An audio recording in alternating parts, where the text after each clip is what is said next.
L'activité de ce matin consiste à faire une marche et ramassage de déchets, des déchets plastiques, mais également des déchets organiques que l'on recycle par la suite. Les déchets plastiques, on en fait des objets usagés de tous les jours ou des objets de décoration. Et pour ce qui est des déchets plastiques, des déchets organiques, on en fait des pesticides bio. Voilà. Alors, on vous a déjà rappelé, c'est que comme on est le 3, c'est vrai, le 3 juin, en prélude de la journée mondiale de l'environnement célébrée les 5 juin de chaque année.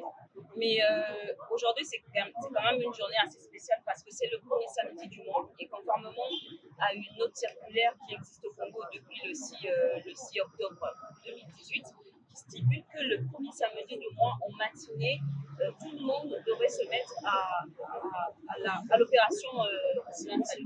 Voilà. Donc pour nous, c'est une occasion déjà de sensibiliser la population pour l'application de cette circulaire et aussi de rappeler justement les dangers des déchets plastiques sur l'environnement. Et donc pour cela, nous avons des flyers. En marchant, en ramassant les déchets, nous allons également rencontrer des personnes pour leur partager le pourquoi on le fait, pourquoi c'est important pour eux, important pour leurs enfants et important pour leur avenir.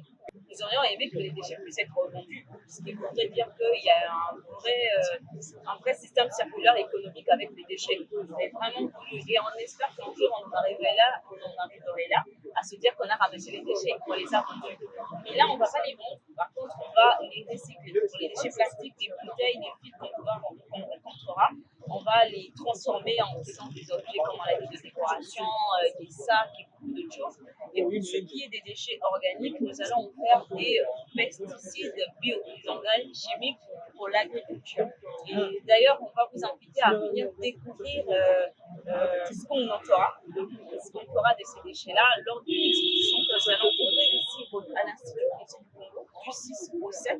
Donc, ça serait ouvert au public gratuitement. Et ensuite, du 9 au 25 juin, au niveau du mémorial Pierre Salvador. Alors, le dernier mot, c'est déjà de remercier l'ensemble des partenaires qui nous ont accompagnés dans cette démarche. On va citer ici l'Institut français du Congo pour cet accompagnement. Nous allons parler de la délégation de l'Union européenne, justement, qui nous a accompagnés dans la faisabilité de ces actions.